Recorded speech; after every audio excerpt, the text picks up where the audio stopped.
అలానే విశేషం Krishna board meeting జరిగింది. తెలంగాణ ఆంధ్రప్రదేశ్కి సంబంధించినటువంటి ఇరిగేషన్ అధికారులు సమావేశం అయ్యారు. ఆ సమావేశంలో ఎవరి వాదన వాళ్ళు వినిపించారు. చివరికి ఎవరికి ఎన్ని నీళ్లు విడుదల చేయాలి అనే దాని మీద స్పష్టత ఇవ్వకుండానే కృష్ణా బోర్డు సమావేశాన్ని వాయిదా వేసింది. దానికి కారణం ఏంటంటే బైఫర్కేషన్ చట్టంలో, అంటే రాష్ట్ర పునర్విభజన చట్టంలో కృష్ణా వాటర్కి సంబంధించి 70% ఆంధ్రప్రదేశ్కి, 30% తెలంగాణకి. ఇది చట్టంలో ఉన్నటువంటి ప్రొవిజన్. దాని ప్రకారం మాకు నీళ్లు కావాలి అని చెప్పి ఆంధ్రప్రదేశ్ అంటూ ఉంది. మాకు 50% కావాల్సిందే అని చెప్పి తెలంగాణ అధికారులు వినిపించారు. దానికి కారణం ఏంటంటే జనాభా సంఖ్య అనూహ్యంగా పెరిగింది. హైదరాబాద్లో ఉండేటువంటి జనాభా కూడా ఎక్కువ ఉంది. కాబట్టి మాకు 50% కృష్ణా వాటర్ కావాల్సిందే అని చెప్పి అడుగుతూ ఉన్నారు తెలంగాణ ప్రభుత్వం వైపు నుంచి తెలంగాణ అధికారులు. దానికి మధ్య మార్గంగా వ్యవహరిస్తుంది ప్రస్తుతం తెలంగాణ ప్రభుత్వ డిమాండ్ మీద ఆంధ్రప్రదేశ్ అధికారులు. అయితే ఆంధ్రప్రదేశ్ అడిగినటువంటి వాటర్ని విడుదల చేయడానికి తెలంగాణ ప్రభుత్వం మాత్రం ఒప్పుకోవట్లేదు. కారణం ఏంటంటే శ్రీశైలం ప్రాజెక్టులో తక్కువ వాటర్ ఉన్నాయి, ఆ వాటర్ని మంచినీటి కోసం మాత్రమే ఉపయోగించాలి అనేటువంటిది కృష్ణా బోర్డు నిర్ణయం. దానికి కారణం ఏంటంటే ఎల్నినో ప్రభావం తీవ్రంగా ఉంది. వచ్చే మే వరకు, అంటే 2027 మే వరకు మాత్రమే తాగునీటికి సరిపోతాయి రెండు రాష్ట్రాలకి. మీరు కనుక ఇప్పుడు సాగునీటికి విడుదల చేయమంటే వాటరు, తాగునీరు ఉండదు అనేటువంటి విషయాన్ని కృష్ణా బోర్డు తేల్చి చెప్పేసింది ఇరు రాష్ట్రాల అధికారులకి. తాగునీటి కోసం సేవ్ చేసుకోవాలి వాటర్ని. ఒకవేళ సాగునీటి కోసం కనుక ఇప్పుడు విడుదల చేస్తే రాబోయేటువంటి రోజుల్లో తాగునీరు ఉండదు. ఇప్పుడు శ్రీశైలం ప్రాజెక్టులో ఉన్నటువంటి వాటర్ నిల్వ ప్రకారం మే 2027 వరకు మాత్రమే తాగునీటికి నీళ్లు ఉన్నాయి సరిపడా హైదరాబాద్కి. అప్పటి వరకు వర్షాలు పడకపోతే హైదరాబాద్కి తాగునీళ్లు ఇచ్చేటువంటి పరిస్థితి ఉండదు. జనరల్గా కృష్ణ, గోదావరి, మంజీరా, ఉస్మాన్ సాగర్, హిమాయత్ సాగర్ వీటి మీద ఆధారపడుతుంది హైదరాబాద్. వీటిల్లో సామర్థ్యానికి సరిపడా వాటర్ లేవు. ఒక గోదావరిలో తప్ప కృష్ణాలో లేవు, మిగతా ఉస్మాన్ సాగర్లలో అలాగే హిమాయత్ సాగర్లో కూడా లేవు. 2027 వరకు మే వరకు వాటర్ అయితే తాగునీటికి ఇబ్బంది లేదు ఇప్పుడున్నట్టు నిల్వల ప్రకారం. ఒకవేళ వర్షాలు పడకపోతే సమృద్ధిగా నీటి కష్టాలు వస్తాయి. కాబట్టి సాగునీటికి మీరు అడిగినన్ని ఇవ్వలేమని చెప్పి కృష్ణా బోర్డు కూడా చెప్తోంది. అయితే తెలంగాణ ప్రభుత్వం మాకు 50% ఇవ్వండి అని అడుగుతుంది. బైఫర్కేషన్ చట్టంలో 70 ఆంధ్రప్రదేశ్కి, 30 తెలంగాణకి ఉంది. దీంట్లో హైదరాబాద్ అవసరాలు, హైదరాబాద్ మంచినీటి కష్టాలు, హైదరాబాద్ ప్రజల దాహత్ని వీటిని గమనించి ఒకవేళ ఆంధ్రప్రదేశ్ ప్రభుత్వం ఉదారంగా వ్యవహరిస్తే తప్ప 2027 మే వరకు కూడా కృష్ణా వాటరు ఆ హైదరాబాద్కి వచ్చేటువంటి అవకాశం లేదు. అంటే నీటి కొరత పొంచి ఉంది హైదరాబాద్కి. ఈ విషయాన్ని కృష్ణా బోర్డే చెప్పింది. ఇలా ఎందుకు చెప్పింది అని అంటే ప్రపంచ వాతావరణ సంస్థ, అమెరికా వాతావరణ శాఖ కూడా ఏం చెప్తుందని అంటే రాబోయేటువంటి రోజుల్లో ఎల్నినో సూపర్ ఎల్నినోగా మారబోతుంది.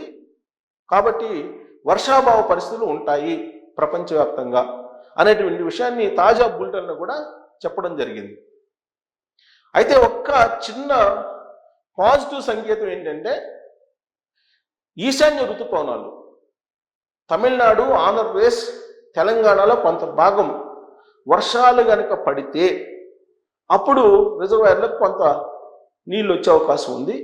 అదర్వైజ్ హైదరాబాద్తో పాటు అనేక ప్రాంతాలు తాగునీటికి కూడా ఇబ్బంది పడాల్సి వస్తుంది అనేది రివ్యూ మీటింగ్లో చెప్తూ ఉన్నారు. ఆ తాజా బులెటిన్ని బేస్ చేసుకొని నైరుతి ఋతుపవనాలు అయితే కంప్లీట్గా ఫెయిల్ అయిపోయాయి. సగటు వర్షపాతం కంటే చాలా తక్కువగా వర్షాన్ని ఇచ్చాయి. అది కూడా అసహజంగా వర్షం పడింది, సహజంగా అన్ని చోట్ల పడలా. అందుకే పంట విస్తీర్ణం సగానికి సగం తగ్గింది. రైతులు సాగు తగ్గిపోయింది, రైతులు చేసేటువంటి సాగు తగ్గిపోయింది కంప్లీట్గా.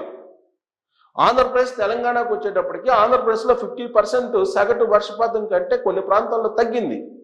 తెలంగాణలో 30% వర్షపాతం తగ్గింది. రిజర్వాయర్లలో నీళ్లు లేవు.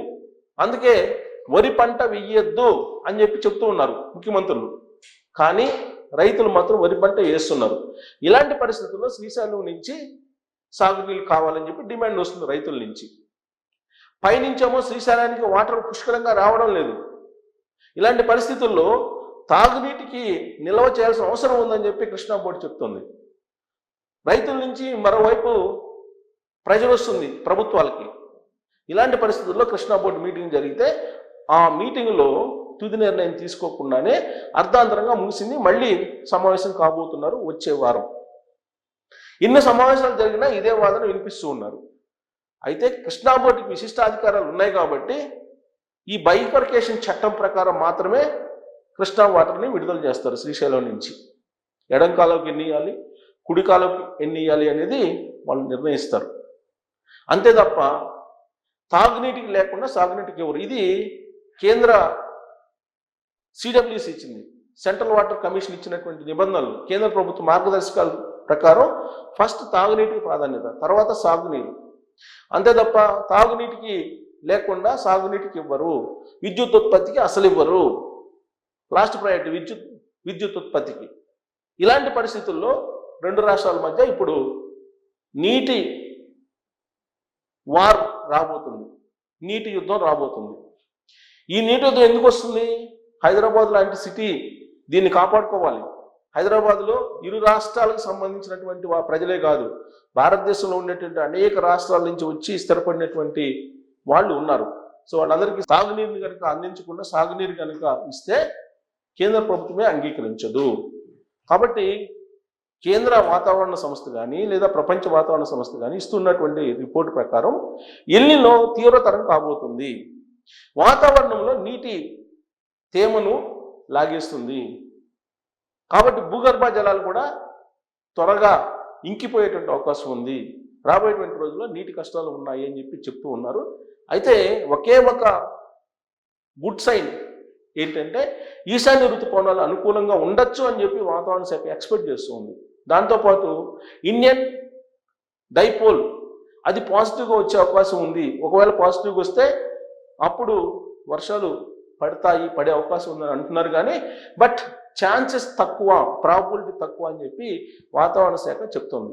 కాబట్టి ప్రపంచ వాతావరణ శాఖ కానీ భారత వాతావరణ శాఖ కానీ ఎక్కువగా చెప్తుంది ఏంటంటే ప్రతి బులెటిన్లో కూడా వర్షాభావ పరిస్థితులు ఏర్పడతాయి, కరువు పొంచి ఉంది, డిసెంబర్ నాటికి తీవ్రస్థాయిలో కరువు చూడబోతున్నాము, వాతావరణంలో తేమ శాతం తగ్గిపోబోతుంది, భూతాపం పెరిగిపోబోతుంది, పసిఫిక్ మహాసముద్రంలో ఉండాల్సినటువంటి ఉష్ణోగ్రత కన్నా దాదాపు 2 డిగ్రీల సెంటీగ్రేడ్ పైబడి ఉష్ణోగ్రతలు ఉన్నాయి. ఆ కారణం చేత ఎల్నినో కాస్త సూపర్ ఎల్నినోగా మారింది. ఇది తీవ్రమైనటువంటి కరువుకి సంకేతం అని చెప్పి ప్రపంచ వాతావరణ సంస్థ, భారత వాతావరణ సంస్థ చెప్తుంది. ఈ క్రమంలో హైదరాబాద్ పరిస్థితి ఏంటి మే తర్వాత, ఒకవేళ ఇన్ కేస్ ఈశాన్య ఋతుపవనాలు కనుక అనుకూలంగా లేకపోతే అనే దాని మీద మీరు కామెంట్ చేయొచ్చు. Thank you.